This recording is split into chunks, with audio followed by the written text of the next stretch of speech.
Apektado ang ilang vape shops matapos maghigpit ang Department of Trade and Industry sa paglalagay ng tax stamps sa vape products. Alamin natin ang detalye sa sentro ng balita ni Vel Custodio. Apektado ang mga vape shop businesses sa paghihigpit ng Department of Trade and Industry sa patakaran ng paglalagay ng tax stamp sa mga vape products. Ang vape shop na ito, nagdedelikado na magsara dahil 2 vape brands na lang ang naititinda nila na may tax stamps. Sa ngayon po kasi mahirap po talaga magbenta ngayon. Parang pa-close na din.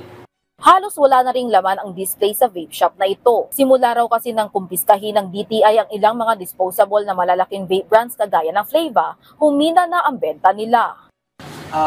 Medyo humina po talaga ang sales ngayon dahil may limit lang po ang pwede namin mabenta. Doon din po ang pinaka nag-umpisa dahil marami po tayong mga disposable vape na mga wala rin po talagang permit.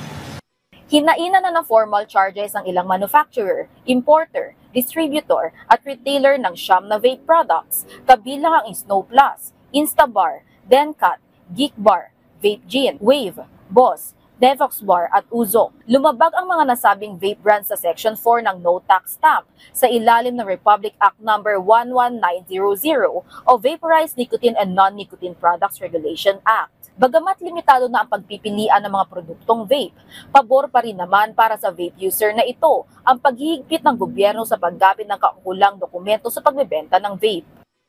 Parang yung natanggal yung pagiging smoker ko sa IOC. Kasi usok lang naman ang habol ko sa IOC. Okay lang naman. Kasi para din naman yung sa mga iba. Kasi may mga gumagawa ng mga baking juice eh. Para maiwas din sila sa magkaroon sila ng sakit. Iba nagkakasakit talaga.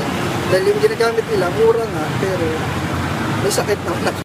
Magmumulta ang mga mauhuling lalabag ng 2 milyong piso para sa first offender, 4 na milyong piso naman sa second offender, at 5 milyong pisong multa para sa third time offender at kakansilahin ang business permit at licenses. Kung babalikan, ipinag-utos ng BIR ang paglalagay ng Internal Revenue Stamps sa lahat ng vape products base sa Revenue Circular Order 59-2024 na naging epektibo simula noong June 1. Ang kawalan ng Internal Revenue Stamp ay nangangahulugan na hindi pagbabayad ng excise tax at maaaring kumpiskahin ng BIR ang mga vape products para sa kasong tax evasion. Sinuspindi rin ng Philippine Standard License ng mga imported vape brands habang patuloy ang investigasyon sa nasabing paglabag. Vel Custodio para sa Pambansang TV sa Bagong Pilipinas.